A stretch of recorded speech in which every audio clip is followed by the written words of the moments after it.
My name is Bonnie Magnus Gardner. I am the Art Theft Program Manager for the FBI. The Art Crime Team was established in 2004, partly as a result of the problem with the Baghdad Museum and the looting of the Baghdad Museum. The U.S. government understood at that point that we really needed a rapid deployment team to go in and investigate this particular event, and one that was trained especially to look at stolen and looted art.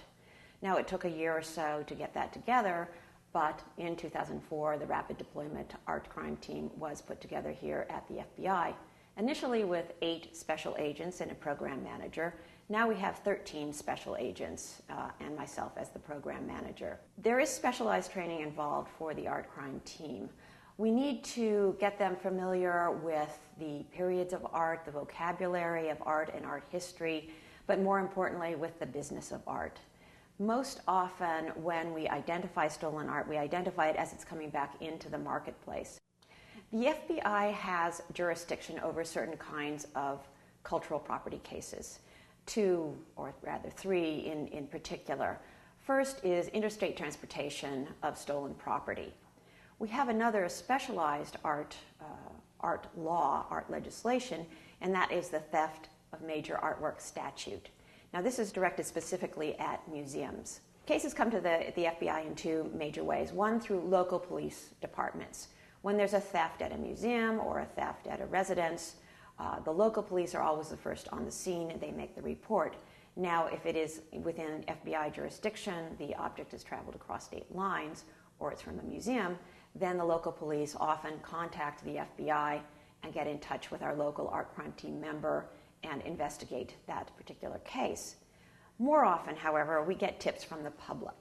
And I would like to encourage the public, if they have any knowledge of stolen art, looted art, art fraud that would meet the criteria for our investigation, to submit a tip via the tip line or call their local FBI office. The National Stolen Art File is the other half of the art theft program here at the FBI. The National Stolen Art File is, in fact, exactly what it says. It is a series of entries on objects that have been stolen, usually within the United States, that are valued at over $2,000. Art theft, it's hard to characterize the problem absolutely because we don't really have very good statistics. Not all art thefts are reported. Many art thefts are actually lootings from either institutions or from archaeological sites, sometimes from churches. They don't even know what's missing, and therefore it is very hard to evaluate. That being said, however, it's estimated that it's between $4 and $6 billion worldwide every year, and much of that stolen art actually ends up in the United States because we are a market for art, for cultural property here. In the U.S., the problem usually centers around residential burglaries for private collections. That is the normal pattern for a theft here. However, we also have thefts from museums and many, many thefts from archaeological sites and Native American burials. The top 10 list was created really to publicize the problem of cultural property theft, cultural property looting as well. So the number 1 on our list, although these are not categorized in order of importance, is the looting of the Baghdad Museum. We are still looking for this material.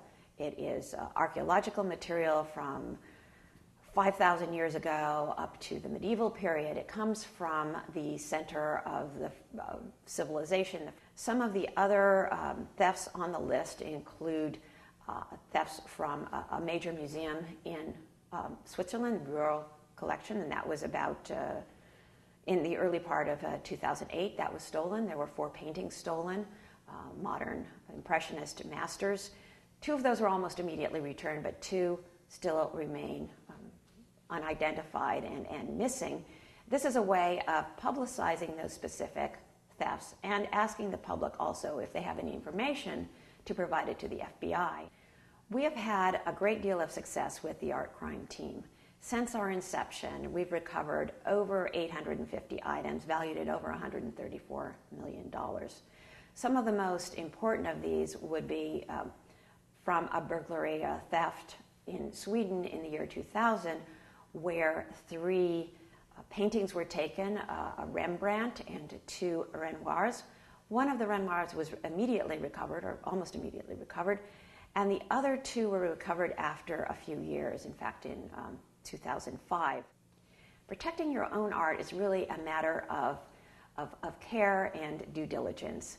First, and most importantly, is to have an inventory of those valuable things that you own. And by valuable, I mean valuable to you. Keep a list, even if it's as simple as a thimble collection or as important as modern masterpieces.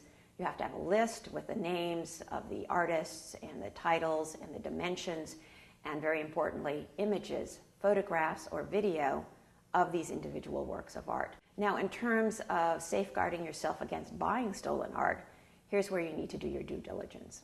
That is, always buy from a reliable dealer. Make sure through the Better Business Bureau, through contacting other people in the field, that this person has a good reputation. It's also important that once you identify a specific work of art that you're interested in, to check out the provenance, that is, the history of ownership. Ask for that from the dealer, but not only ask for that, check it yourself. Go through the list of addresses and contact information, and make sure that the people who are named on that list actually did own this work of art, that it hasn't been a sort of a fictional history of ownership, and verify for yourself that indeed this is not a stolen work of art.